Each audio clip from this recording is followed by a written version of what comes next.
이제 신호를 내리고 기력을 찾기 시작했네.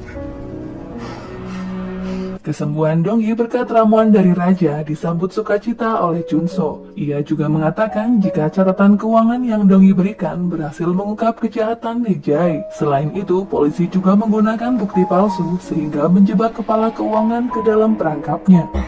모든 게 다 잘 되고 있어. 정말이에요? 그래. Walaupun ingin menemui Dongyi, tapi raja mengurungkan niatnya karena khawatir saat ini ada yang mengawasinya. Raja tak ingin keberadaan Dongyi diketahui siapapun. 그러지 않는 게 좋겠다. 예. 일이 있는 게냐? 이를 어쩌면 좋사옵니까? Ratu terkejut mendengar berita Hejai telah tertangkap. Ia berniat membicarakannya dengan raja jika tuduhan yang mengarah kepada saudaranya adalah jebakan semata. Ratu memohon kepada raja untuk membebaskannya, karena jika Hejai berbuat jahat, ia pun seharusnya mengetahuinya. Ratu mengelak jika ia dikaitkan dengan masalah ini, sekalipun raja memberikan kesempatan ratu untuk mengakui dan meminta maaf. Ratu merasa saat ini sudah terlambat untuk mengakui kejahatannya, karena ia sudah terlanjur kehilangan cinta dari raja. 옥정아, 지금이라도 늦지 않았다. 그래, 모력이 있었다는 증언은 정확해서 Taesuk hampir saja pingsan saat mendengar Hejai kini dalam tahanan penjaga istana karena fitnah Ratu Inhyeon. 주문해.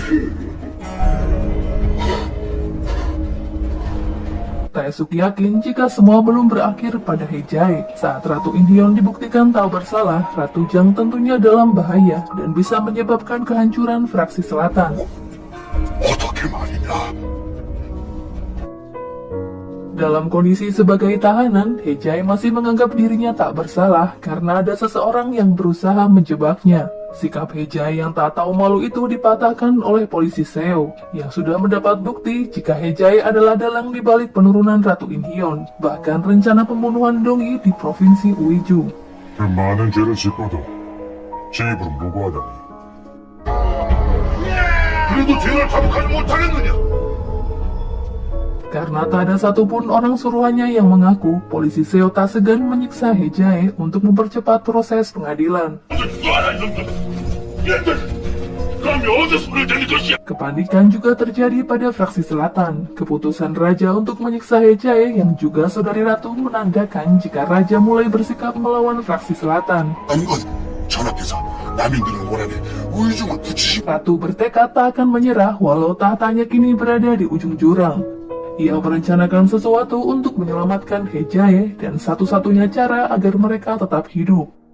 Kurangnya bukti yang kuat membuat Jung Im dan Nyonya Jung dibebaskan, tapi keduanya mencium niat terselubung biro pengadilan di balik kebebasannya. Raja tersudut oleh kedatangan para menteri dan fraksi selatan. Mereka menganggap penangkapan Hejai tidak sah dan tak mau menerima bukti yang berasal dari seorang penjahat yang membakar kantor keuangan dan melarikan diri dari istana.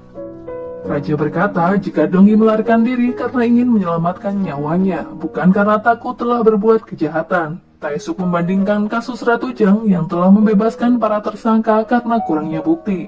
Ia meminta keadilan di negeri ini dengan menyerahkan Dongyi ke pengadilan untuk memastikan semua bukti yang Dongyi miliki dianggap sah di mata hukum. 들고 온 증언으로 이 일을 모르고 하신다니 이런 부당한 일이옵니다, 전하. Dengan alasan apapun, raja bersikeras tak akan menyerahkan Dongyi kepada biro pengadilan. Desakan para menteri semakin besar karena mereka mendapat dukungan dari kaum pelajar. Ratu Jang yakin jika raja menolak menyerahkan Dongyi, maka semua bukti yang Dongyi berikan pun akan sia-sia, sehingga Hejai bisa segera dibebaskan. Mengetahui raja ragu untuk menyerahkan Dongyi, Taesuk menjalankan rencana cadangannya. Ia melakukan penyerangan kediaman raja untuk menghabisi Dongyi dengan menyewa komplotan profesional. Rencana ini dipastikan berhasil setelah menyelidiki kediaman raja hanya dijaga 10 orang pengawal.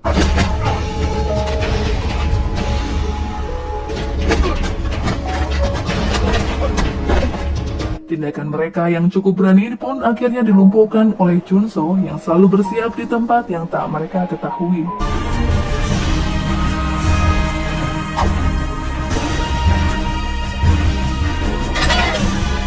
Adanya pembunuh bayaran di kediamannya membuat raja khawatir akan keselamatan Dongyi. Tapi polisi Seo mengatakan jika Dongyi aman karena tak ada di tempat itu. Dongyi ternyata sedang berada di kediaman Ratu In Hyun. 너를 이렇게 다시 만나게 되다니. Kegigihan dan ketulusan Dongyi membantunya membuat Ratu In Hyun tak tahu lagi bagaimana cara membalasnya. Ia kemudian mengatakan jika saat ini raja mencintai Dongyi. Ratu menyadari jika pemilik hati raja saat ini adalah Dongyi. Tapi hal itu mustahil bagi Dongyi karena ia merasa tak pantas untuk mencintai raja. Sambil menitikkan air mata, Ratu memohon agar Dongyi menerima cinta raja dan menyayanginya dengan sepenuh hati. Karena Ratu yakin hal itulah yang bisa membuat raja bahagia. Ratu tak ingin Dongyi menahan diri demi menjaga perasaan Ratu In Hyun yang pernah berada di sisi raja.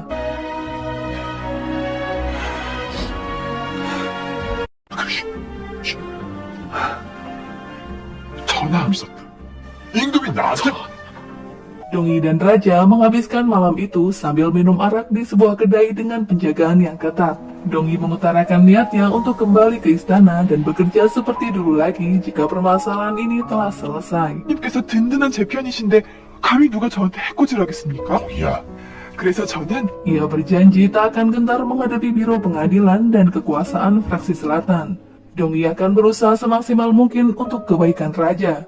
Mendengar hal itu, raja mengajukan permohonan agar bisa melindungi dan menjaga Dongyi di istana. 그리고 널 지켜주기 위해 내가 할 수 있는 일만이다.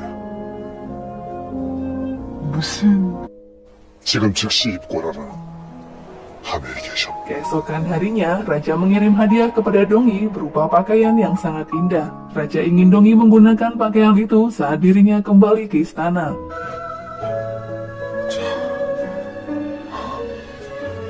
알아둬야 할 것이 있어. 오늘 입건하는 나인 천둥이. Raja mengumumkan suatu hal yang sangat penting di depan para menteri fraksi selatan. Jika raja telah memberikan izinnya untuk menyelidiki Dongyi. 천둥이는 앞으로 그 아이 Mengira raja akan menyerah, ternyata raja justru mengangkat Dongyi sebagai selir istimewa yang memiliki hubungan dengan raja. 승은이라니. 그것이 무슨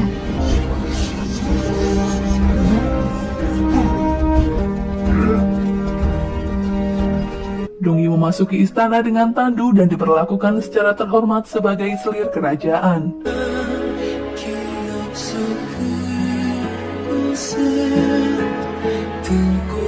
Bagaimana kelanjutan kasus Ratu Jang saat Dongyi menjadi selir di istana? Nantikan video selanjutnya ya guys. Buat kalian yang suka, jangan lupa untuk di like, komen, dan subscribe.